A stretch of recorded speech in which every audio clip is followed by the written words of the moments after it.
है? होता है। कब होता है? सतयुग में जो उन्होंने नारायण पद पाया नंबरवार, वो पद कहाँ पाया? जिसे कहते हैं पुरुषोत्तम संगम युग। कौन सा युग?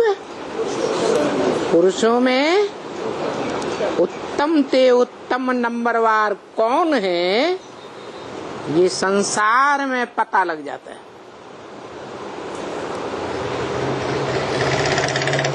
अब हम बच्चे तो जानते हैं कि पुरुष माने आत्मा और पुरुषोत्तम माने आत्माओं के बीच में उत्तम पार्टधारी।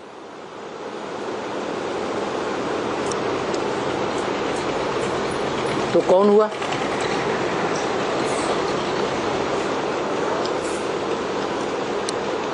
सर्वोत्तम उत्तम पार्टधारी आत्मा कौन हुई है? कौन? शिव बाबा। माने पुरुष माने आत्मा, और पुरुषों में उत्तम जो भी आत्माएं हैं उनमें उत्तम पार्ट बजाने वाली। बदल गई? चलो बदल गई, ठीक हुआ। शिव बाप। लेकिन शिव बाप इस संसार में उत्तम पार्टधारी कहा जाए, सदाशिव कहा जाए, उत्तम ते उत्तम पार्ट बजाने वाला रंगमंच पर किसे कहा जाता है? हैं? अभी बताया किसी ने, हीरो पार्टधारी। वो उत्तम ते उत्तम पार्टधारी होता है, रंगमंच पर पार्ट बजाने वाला। भले उससे भी ज्यादा होशियार एक और होता है रंगमंच पर। कोई होता है? कौन? डायरेक्टर, जो पर्दे के पीछे सदैव रह करके डायरेक्शन देता है। उसको इन आंखों से कोई देख नहीं सकता, पार्ट बजाने वाले भी नहीं देख सकते, और जो ऑडियंस हैं वो भी नहीं देख सकते। लेकिन वो रंगमंच पर पार्ट नहीं बजाता। तो जो भी दर्शक गण हैं वो किसके पार्ट को देख करके अपने जीवन में प्रभावित होते हैं? हीरो पार्टधारी को देख करके प्रभावित होते हैं। डायरेक्टर को तो देखा ही नहीं, देखा ही नहीं, न देखा और न पूरा समझा। तो ऐसे ही है ये बेहद का ड्रामा, बेहद का रंगमंच, मनुष्य सृष्टि रूपी रंगमंच। सतयुग, त्रेता, द्वापर, कलयुग, 4 सीन वाला ये बेहद के ड्रामा में सदा व्यक्त रहने वाला,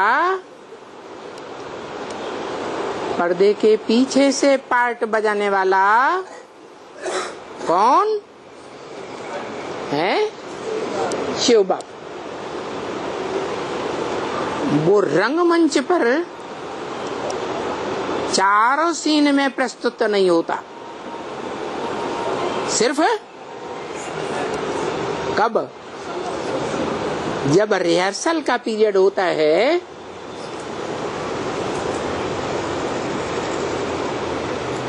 शूटिंग जिसे कहा जाता है, रिकॉर्डिंग, तब ही पार्ट बजाता है और उसको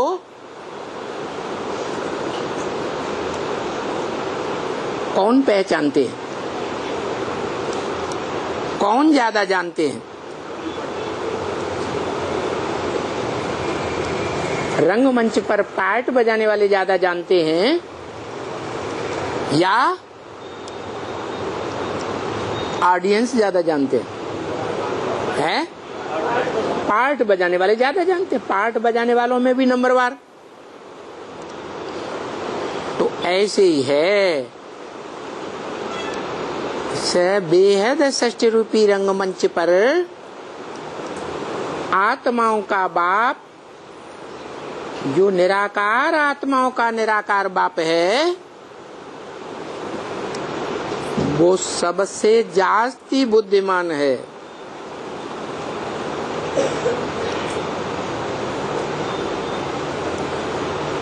तब तो डायरेक्शन देता है और सभी एक्टर्स उसके डायरेक्शन पर चलते भी हैं कि नहीं? चलते हैं।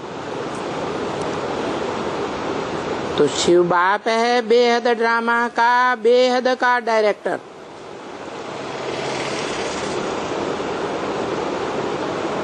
जो पर्दे के पीछे रहकर पार्ट बजाता है, अव्यक्त पार्ट बजाता है, इन आंखों से व्यक्त रूप में उसको कभी देख ही नहीं सकते। और वो डायरेक्टर ही नंबरवार पार्टधारियों को पार्ट सौंपने का श्रेय लेता है या कोई दूसरी आत्मा लेती है? चुनता कौन है कि हीरो का पार्ट कौन बजाए, हीरोइन का पार्ट कौन बजाए? कौन चुनता है? डायरेक्टर। या जो भी प्रोमिनेंट पार्टधारी हैं रंगमंच पर,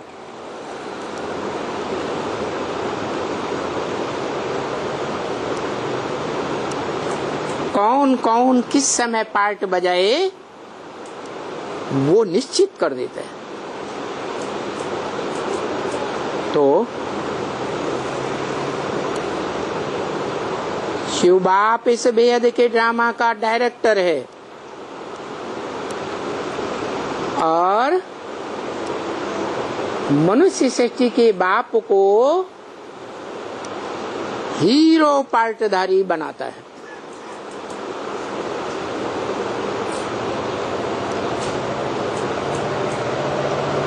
वो हीरो पार्टधारी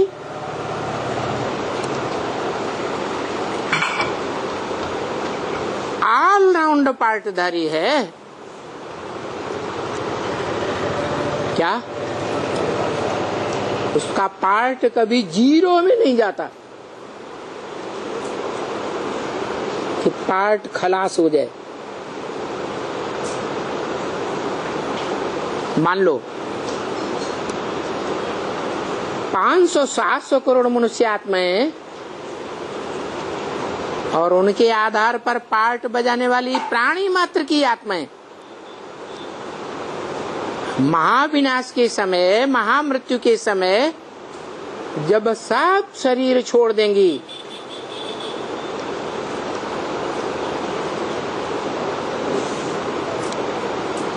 तो कोई बचेगा या नहीं बचेगा? है, बचेगा। और वो ही बचेगा जो ऑलराउंड पार्टधारी है।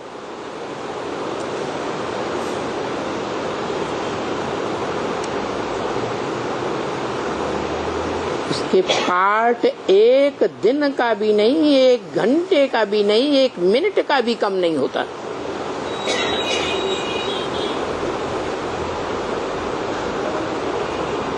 तो सारी मनुष्यात्माएं अपना शरीर छोड़ छोड़ करके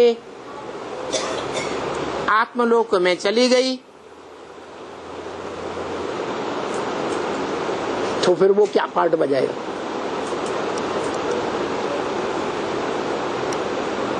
अरे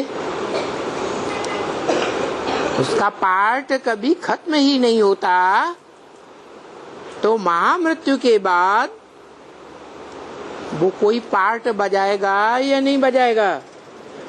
है? बजाएगा? क्या पार्ट बजाएगा?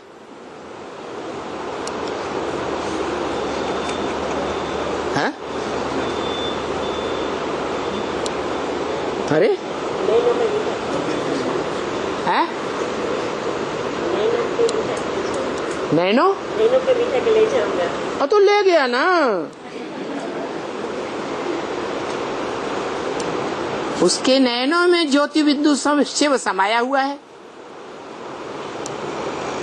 मेरा तो एक शिव बाबा, दूसरा न कोई। और शिव बाबा उसी के लिए कहते हैं ब्रह्म वाक्य कि तेरी बुद्धि में बाबा कहने से बिंदी ही याद आवेगी। तो वो तो एक की याद में स्थिर है।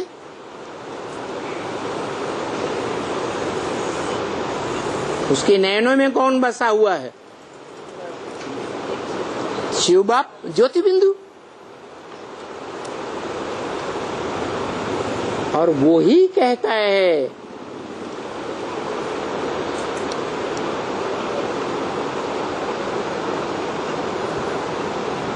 जो यज्ञ कुंड का अधिष्ठाता है,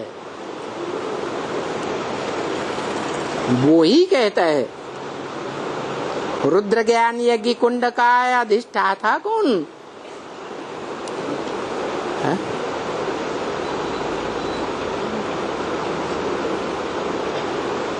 कौन है मुखिया?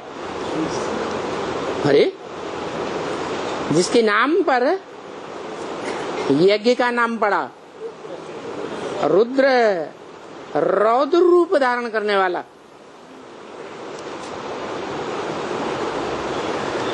तो वो रौद्र ने रौद्र रूप धारण किया,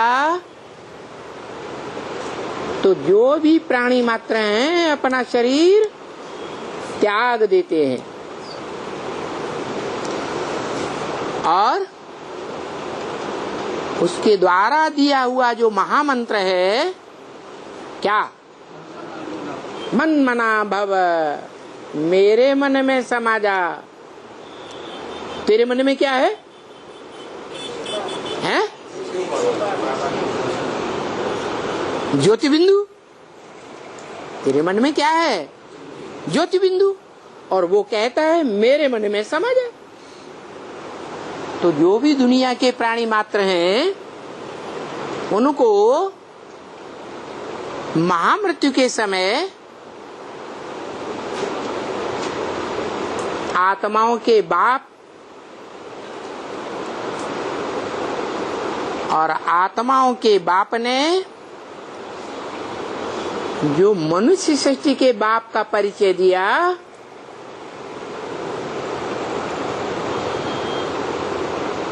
वेदवाणी में वो दोनों ही बेहद के बाप, एक निराकार और एक साकार, जिनके लिए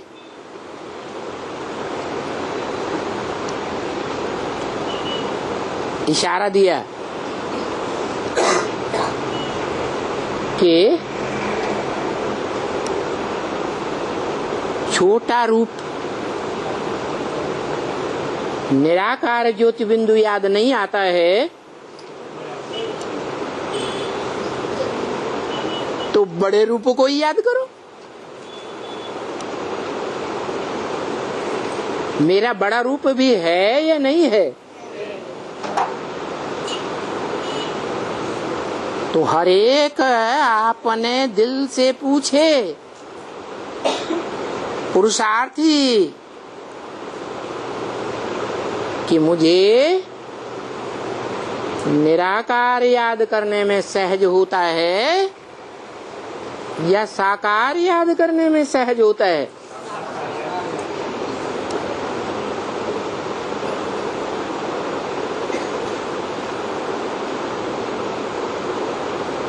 तो लाजमी है कि सारी मनुष्य सृष्टि में सभी मनुष्य मात्र को निराकार की याद करना कठिन महसूस होता है और साकार को याद करना सहज होता है। इसलिए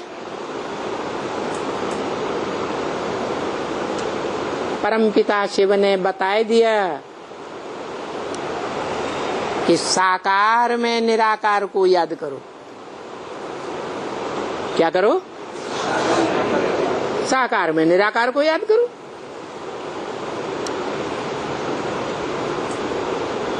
अरे साकार में निराकार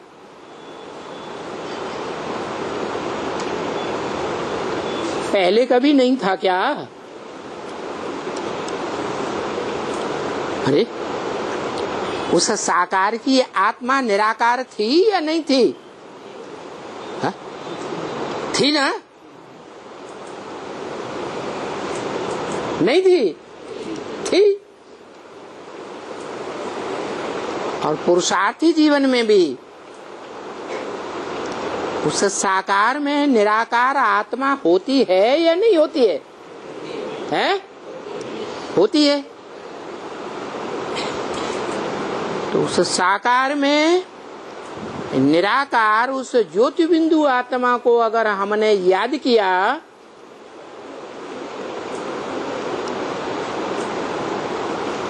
तो रंग है या राइट है? राइट है।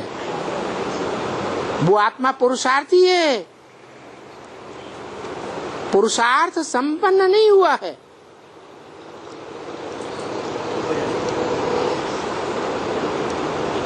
अरे शरीरधारी आत्मा जो मनुष्य सृष्टि का बाप कही जाती है, वो पुरुषार्थी जीवन में अपूर्ण है या संपूर्ण है? अपूर्ण है।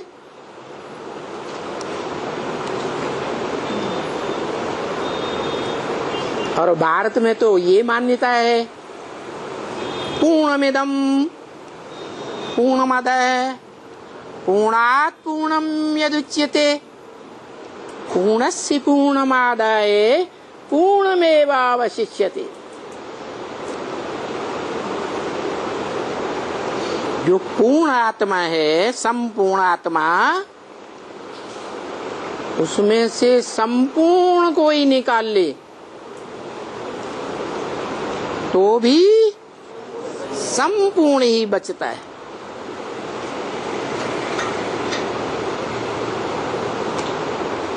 तो जो शरीरधारी आत्मा है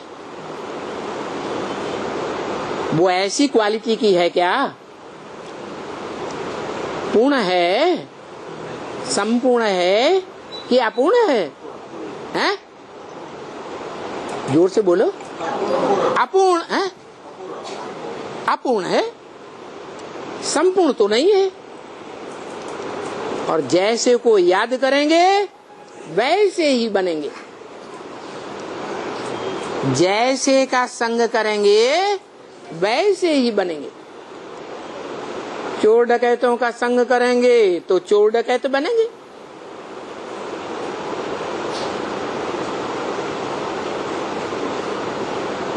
तो अपूर्ण शरीरधारी आत्मा में उस निराकार आत्मा अपूर्ण को याद किया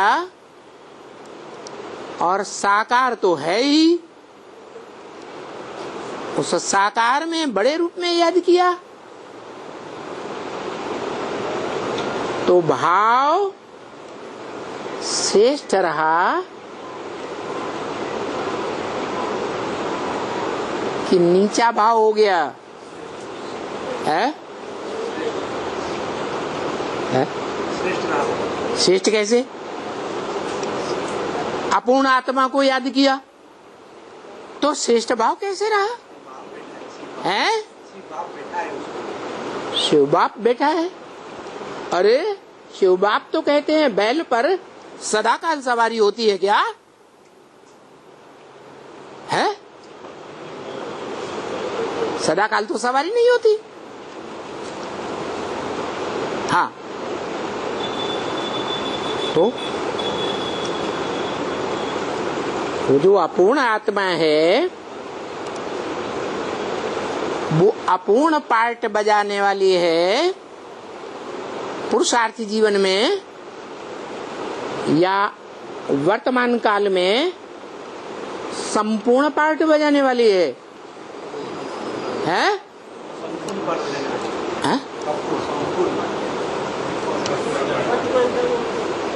वर्तमान पुरुषार्थी जीवन में संपूर्ण पार्ट बजाने वाली है या अपूर्ण पार्ट बजाने वाली है? अपूर्ण पार्ट बजाने वाली। इसीलिए जो भी शिव के पुराने पुराने मंदिर हैं, शिवालय, उनमें शिवलिंग बीच में है और बाजू में दीवार में जो चारों ओर देवताओं की मूर्तियां रखी हैं, देवियों की मूर्तियां, उनमें मुख्य स्थान पर शंकर की मूर्ति भी रखते हैं।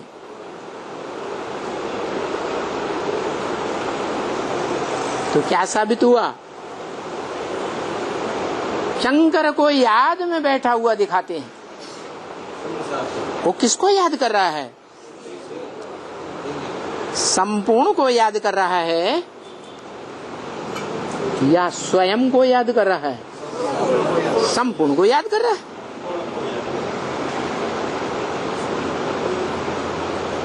तो जब वो संपूर्ण को याद कर रहा है और याद करते करते संपूर्ण बन जाता है, तो हम क्यों नहीं बन सकते? है? बन सकते हैं या नहीं बन सकते?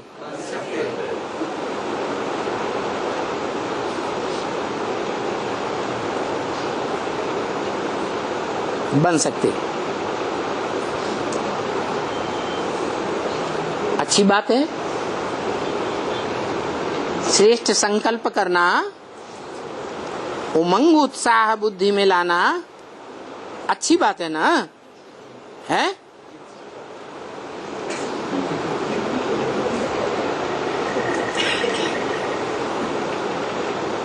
लेकिन जो बोला है तुम सब सीताएं हो,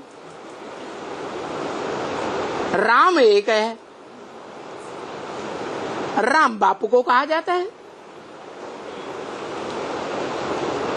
जो सीताएं हैं वो सब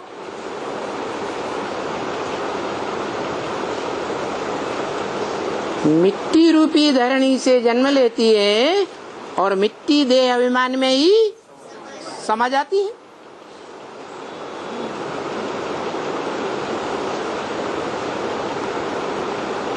तो राम भी समा जाता है क्या? है? क्योंकि राम बाप बीज को कहा जाता है और बीज तो अविनाशी होता है।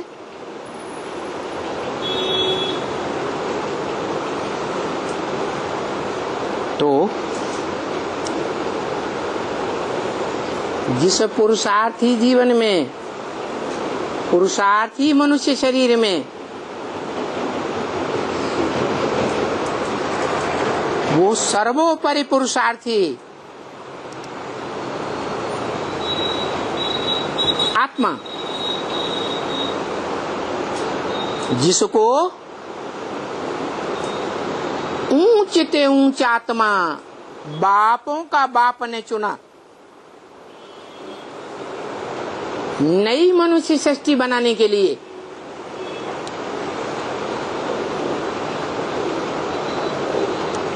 तो जब चुना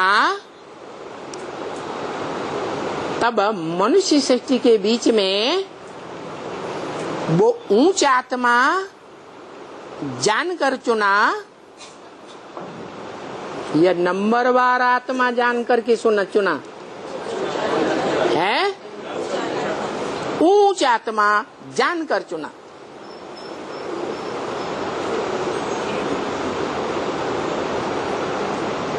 कि ये आत्मा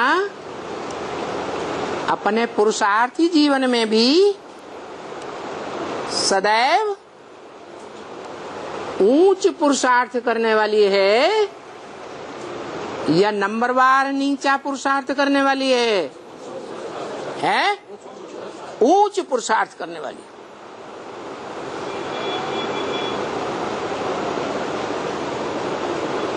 भले वर्तमान में अपूर्ण आत्मा है तो भी मनुष्य सृष्टि की और जो भी मनुष्य आत्माएं हैं उनके मुकाबले सदा तीव्र पुरुषार्थी है या धीमा पुरुषार्थी है? तीव्र पुरुषार्थी है। इसलिए बोला फॉलो फादर। किसको फॉलो करो? बाप को फॉलो करो। फॉलो दो प्रकार से होता है। एक कर्म में फॉलो करना होता है और एक डायरेक्शन को फॉलो करना होता है। क्या?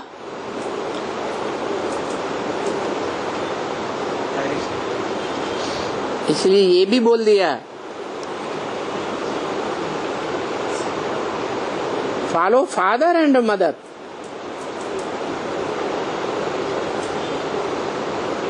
फादर को भी फॉलो करो और मदर को भी फॉलो करो। माता की भी बात माननी चाहिए। तो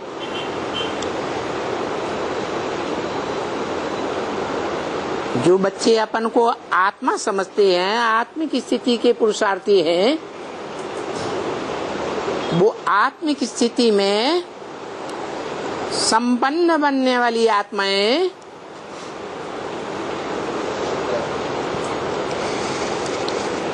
किसके डायरेक्शन को फॉलो करें? है शिव बाप के डायरेक्शन को फॉलो करें। और शिव बाप जिस तन में पहले पहले प्रवेश करके उस तनधारी को माता बनाता है और बोला भी है मैं जिस तन में भी प्रवेश करूंगा उसका नाम ब्रह्मा रखूंगा। और भले ब्रह्मा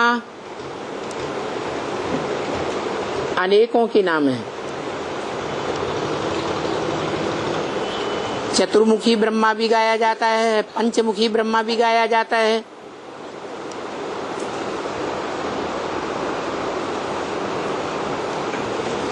तो हैं तो नंबर बात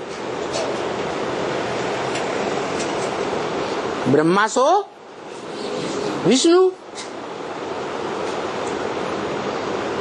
और जो विष्णु है उसमें भी सहयोग करने वाली भुजाएं भी नंबरवार हैं। कोई ऊपर की भुजाएं, कोई नीचे की भुजाएं, कोई दाईं ओर की भुजाएं, कोई बाईं ओर की भुजाएं।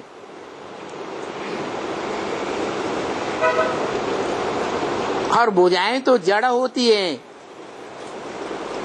स्वयं संचालित नहीं होती हैं। भुजाएं अपने आप चलती हैं क्या?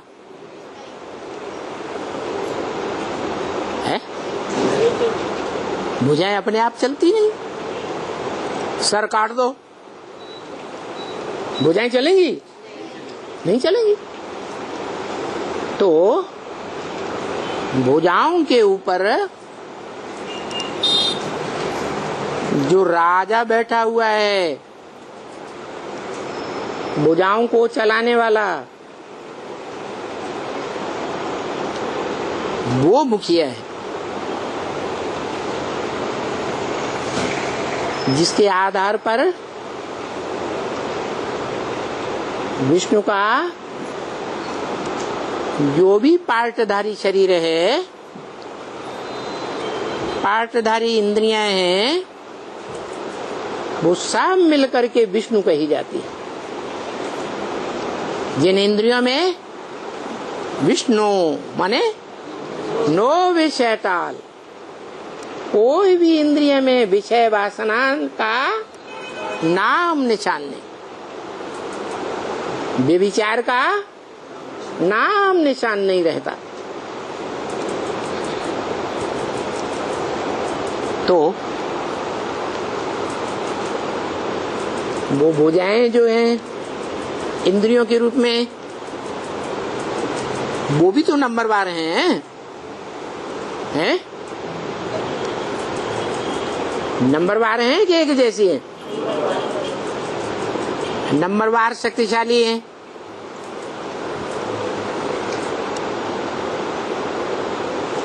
जड़ भुजाओं की तो बात नहीं है। चैतन्य भुजाएं हैं या जड़ हैं? हैं तो चैतन्य भुजाएं, लेकिन जड़त्वमयी बुद्धि वाली है, नंबरवार। और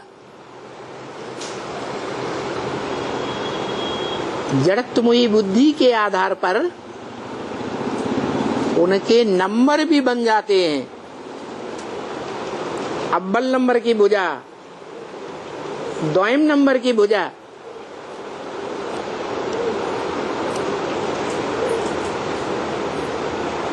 चैतन्य भुजाएं हैं। इसलिए पुरुषार्थी जीवन में उनका जब प्रत्यक्षता रूपी जन्म हुआ था तो एक साथ हुआ था या आगे पीछे हुआ था? है? अरे बोलता नहीं कोई। आगे पीछे जन्म हुआ था, तो उसी हिसाब से उनके नंबर बन जाते हैं। ऐसे ही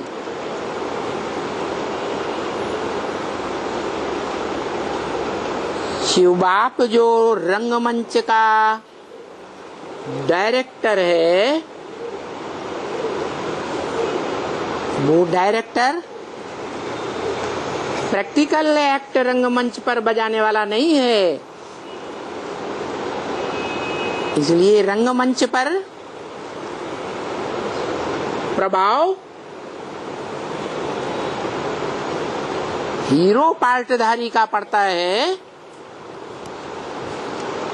प्रभाव बुद्धि में पड़ता है ना, बुद्धि प्रभावित होती है ना। तो हीरो पार्टधारी का प्रभाव पड़ता है या डायरेक्टर का प्रभाव पड़ता है? हीरो पार्टधारी का प्रभाव पड़ जाता है। और हीरो पार्टधारी अंदर में जानता है क्या है कि मैं रंगमंच पर हीरो पार्टधारी तो हूं, लेकिन मुझे बनाने वाला कौन है? डायरेक्टर है।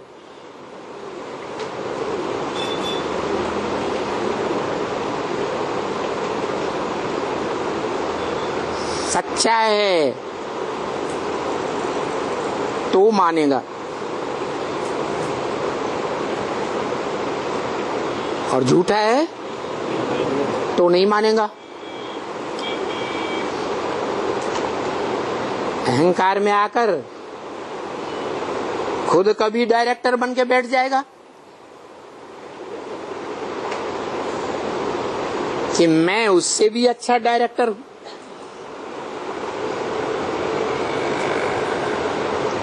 लेकिन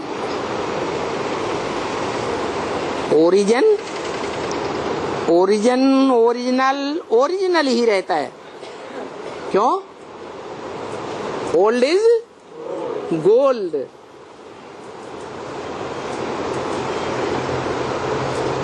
गोल्ड मोड़ा जा सकता है, रोल्ड गोल्ड होता है, उसको मोड़ा नहीं जा सकता।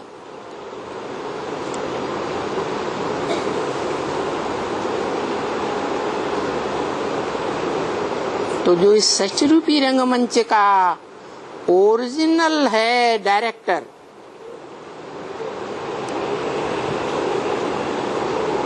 वो ही डायरेक्टर है जो प्रवेश करके मुकर्रर रथ में बाप भी है, सुप्रीम टीचर भी है और सदगुरु भी है। जो गाया जाता है सच्चा सदगुरु शिव भगवान, सिख लोग गाते हैं। एक सदगुरु निराकार अकाल मूर्त की मूर्ति तो है,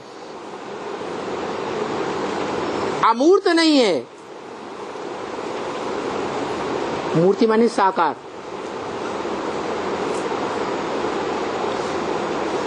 फिर निराकार शब्द भी लगा है। अकाल मूर्त, उसको काल नहीं खा सकता। काल आत्मा को खाता है या शरीर को खाता है? शरीर को खाता है। तो वो अकाल मूर्त ऐसी मूर्ति वाला है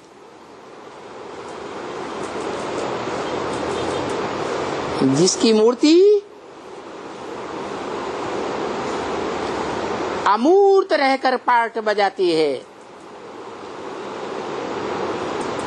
माने साकार तो है, इंद्रियों वाला तो है, लेकिन कान है,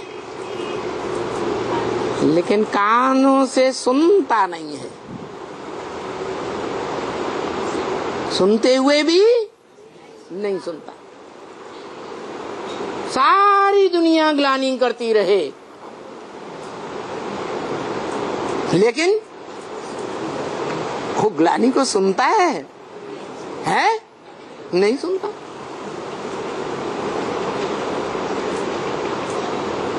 मूर्तिवान है, कान है, लेकिन कानों से सुनते हुए भी नहीं सुनता। आंखें हैं क्या? लेकिन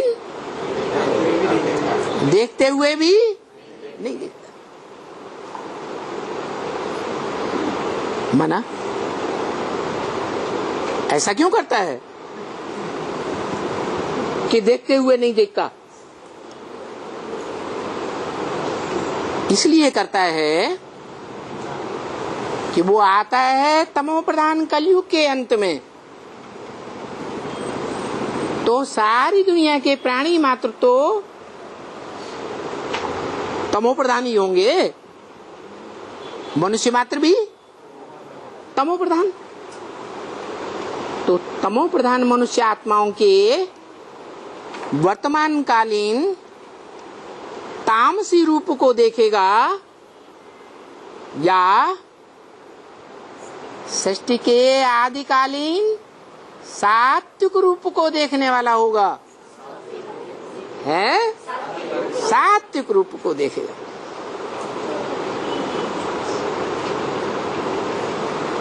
ये मेरे वही बच्चे हैं जिनमें देवत्व के गुण भरे हुए थे। लेकिन काल के प्रभाव से, काल माने समय चक्र, ड्रामा। समय चक्र माने सतयुग, त्रेता, द्वापर, कलयुग, ये घूमता ही रहता है। तो काल चक्र के प्रभाव से जब गिरती कला का युग आता है तो गिरती कला बनाने वाले कोई निमित्त बनते हैं या नहीं बनते हैं? क्योंकि काल चक्र जड़ है या चैतन्य है? समय जड़ है या चैतन्य है? जड़ है। और समय को परिवर्तन करने वाली चैतन्य आत्माएं होती हैं। यह समय अपने आप परिवर्तन होता है? आत्माएं परिवर्तन करती है। तो ये समय का चक्र सात्विक से राज सतो सामान्य, फिर रजो, फिर तमो, 4 अवस्थाओं में घूमता ही रहता है। तो ये काल चक्र जब द्वैतवादी द्वापर युग में रजो प्रधान बनता है तो अपने आप बनता है कि कोई आत्माएं निमित्त बनती हैं। अब्राहिम, बुद्ध, क्राइस्ट, जो बड़े बड़े धर्म पिताएं हैं, मुख्य, वो आकर के इस सृष्टि को रजो प्रधान बनाते हैं।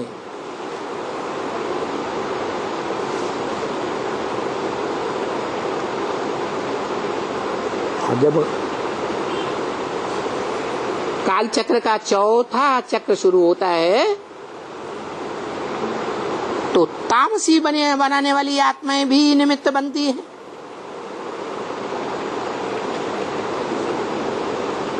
जो समय को तामसी बनाती है।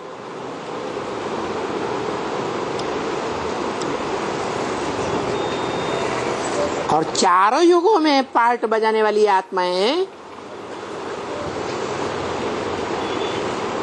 समय चक्र को सात्विक बनाने वाली,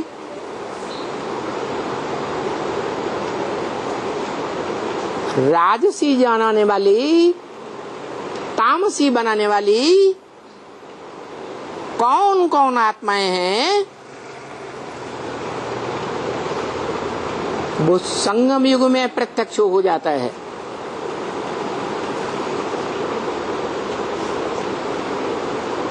सारी मनुष्य सृष्टि के अंदर प्रत्यक्षता होती है कि कौन कौन सी आत्माएं हैं जो इस जड़ समय चक्र को सात्विक बनाती हैं और कौन सी आत्माएं हैं जो इस समय चक्र को तामसी बनाने के निमित्त बनती है।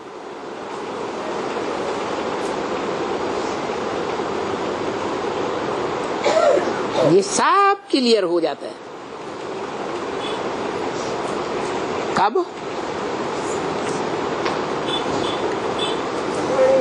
है? हाँ, जब कलयुग के अंत और सतयुग के आदि का समय जिसे संगम कहा जाता है, उस संगम युग में वो सुप्रीम सोल गॉड फादर निराकार इस रंगमंच पर आकर साकार में, रंगमंच साकार है निराकार है, सच रूपी रंगमंच साकार, इस रंगमंच पर आकर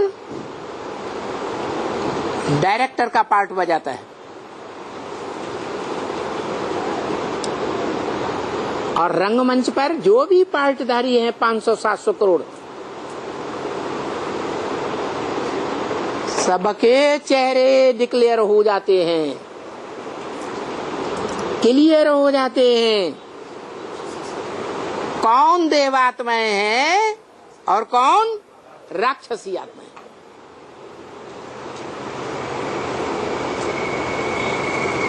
इसे पुरुषोत्तम संगम युग कहा जाता है। कौन पार्ट बजाने वाली है? पुरुष रूप आत्माओं के बीच में उत्तम देवात्माएं हैं और कौन मानवीय आत्माएं हैं, मन का उपयोग करने वाली, और कौन राक्षसी आत्माएं हैं, जानवरों जैसी।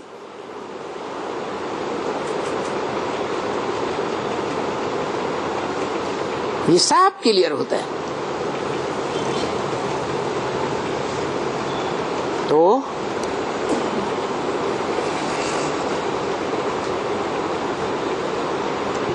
श्रेष्ठ ते श्रेष्ठ और निष्कृष्ट ते निष्कृष्ट।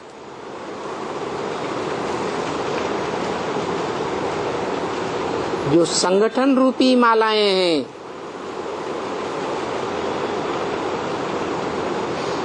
वो डिक्लेयर हो जाती हैं।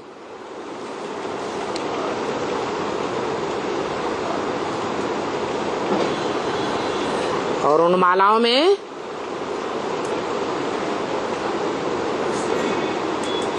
मुख्य पार्टधारी कौन,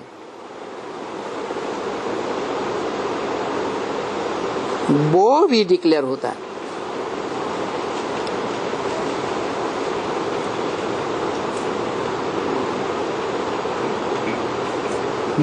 मुख्य पार्टधारी के डिक्लेयर होने के साथ बाद में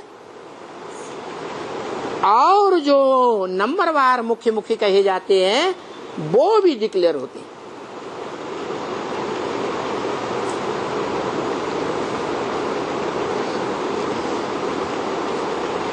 आज की दुनिया में दुनिया वालों के बीच देखा जाए तो धर्म पिताओं को ग्रेट फादर्स मानते हैं।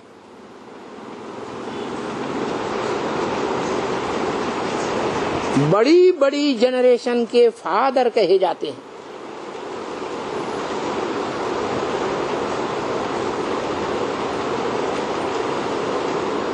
और भारतवासी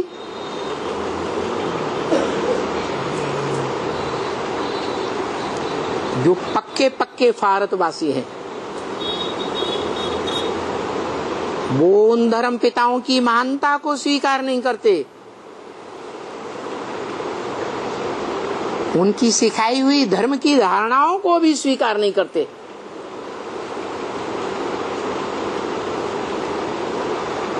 फिर वो किसको श्रेष्ठ मानते हैं? श्रेष्ठ थे श्रेष्ठ है, वो श्रेष्ठ मानते हैं, सत्य सनातन धर्म को श्रेष्ठ मानते हैं।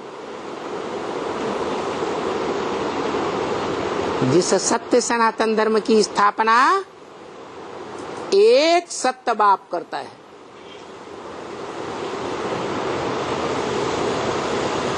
जो सारे संसार में एक ही सच्चा साबित होता है, बाकी सब इब्राहिम बुद्ध क्राइस्ट आदि सब झूठे साबित हो जाते हैं, क्योंकि सब देह अभिमानी धर्म पिताएं हैं। देह का अहंकार रहता है,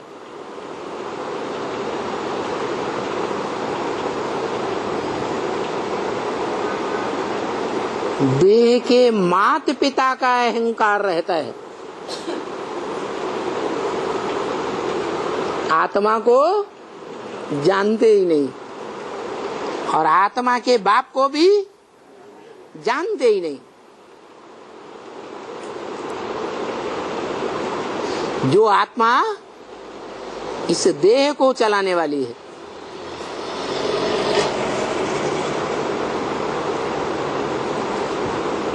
जो एक ही मनुष्य आत्मा है, मनुष्य आत्माओं के बीच सभी मनुष्यों का बाप, जिसे धर्मपिताओं ने भी माना तो है,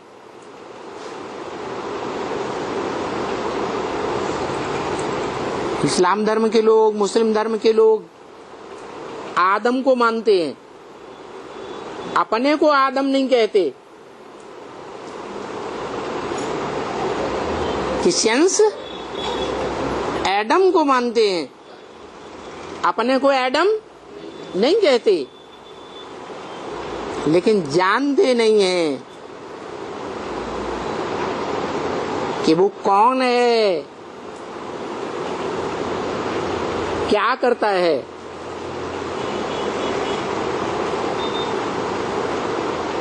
और उन धर्म पिताओं से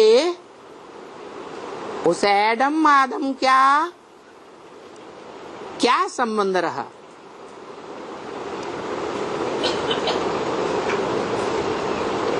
अभी संगम युग में ये बात क्लियर होती है, जिसे पुरुषोत्तम संगम युग कहा जाता है।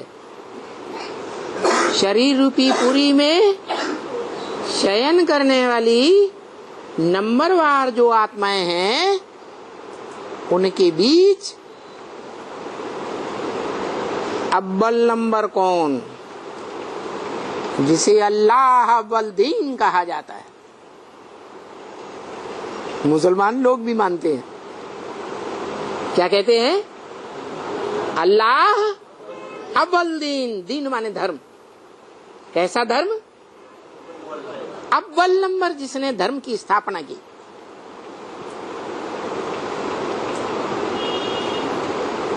उसको टाइटल दिया अल्लाह, ऊंचे ते ऊंचा।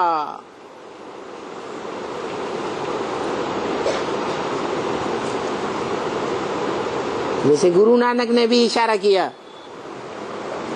ऊपर या नीचे? ऊपर इशारा की। मुसलमान लोग भी नमाज पढ़ते हैं तो किधर मुंह करके बोलते हैं? ऊपर को मुंह करके बोलते हैं अल्लाह अकबर, माने ऊंचे ते ऊंचे है। और भारत के हिंदुओं ने भी माना है कि वो कहाँ का वासी है?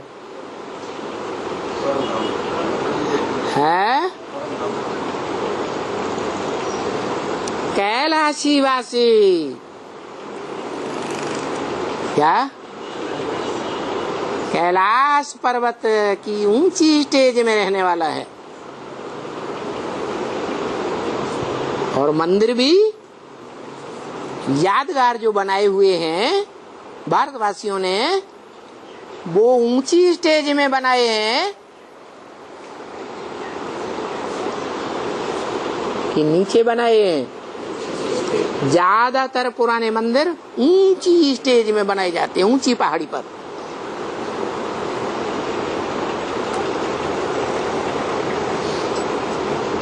क्या बताने के लिए?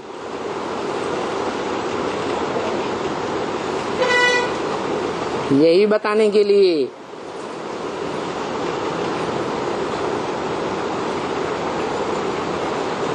कि ऊंचा तेरा काम, उस काम के आधार पर ऊंचा तेरा नाम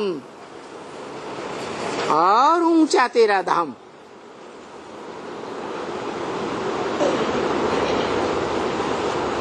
वो एक ही है।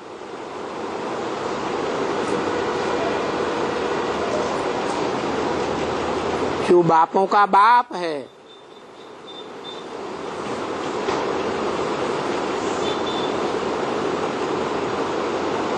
जो धर्म पिता हैं, वो भी अपने अपने धर्मावलंबियों के बीच बाप हैं।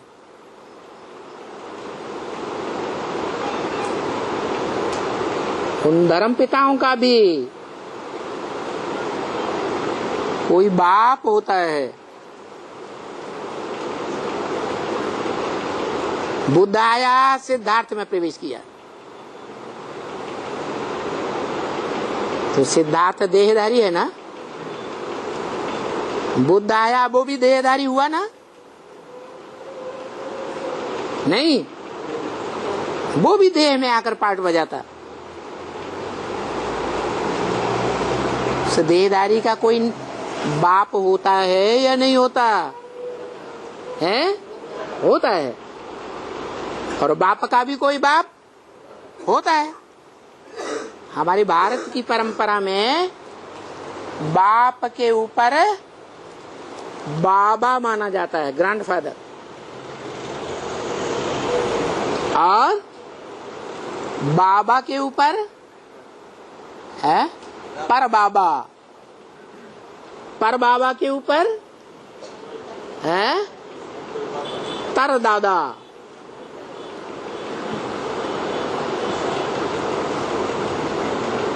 ऐसे बाप का बाप, बाप का बाप, बाप के बाप की परंपरा चलती है। और उनकी हिस्ट्री पंडों के पास होती है। किसके पास? पंडों के पास होती है। वो पंडे तो नंबरवार हैं भक्ति मार्ग के, अंधश्रद्धा वाले। देह के बापों का नाम बताते हैं, लेकिन जो बेहद का पंडा है, जिसके बच्चे पांडव कहे जाते हैं, क्या पंडा गुप्त, तो पंडा के बच्चे पांडव भी गुप्त पाठधारी हैं, जो शास्त्रों में महाभारत में गए हुए। तो वो पंडे के पास सारी बेहद की लिस्ट है कि तुम आत्मा का बाप कौन, बाप का बाप दादे कौन, उसका बाप तरदादा कौन। ये सारी लिस्ट पीढ़ी की पीढ़ी दर पीढ़ी उस त्रिकालदर्शी के पास है।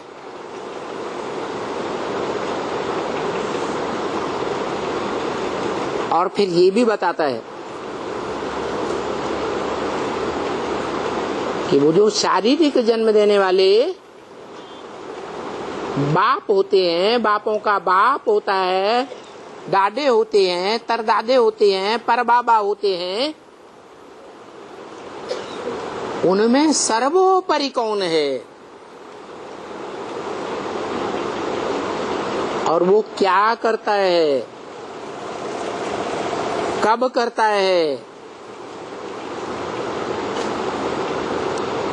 कैसे साकार शरीरधारियों का बापों का बाप कहा जाता है।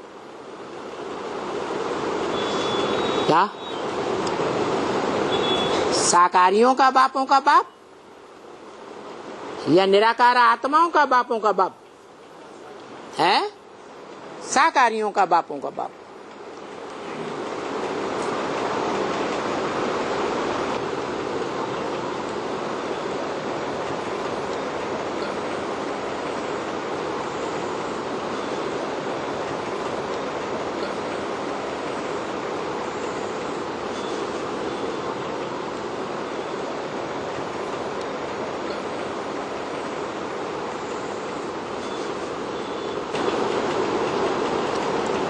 तो निराकार आत्माएं, निराकार आत्माओं का तो निराकार बाप, जो ना आत्माएं देखने में आती हैं इन आंखों से, ना आत्माओं का बाप इन आंखों से देखने में आता है। लेकिन ये आत्माएं जिस शरीर में प्रवेश करती हैं, वो शरीरधारी देखने में आते हैं, व्यक्त हैं। और इन आत्माओं का जो बाप है वो जिस शरीर में प्रवेश करता है वो भी इन आंखों से देखने में आता है।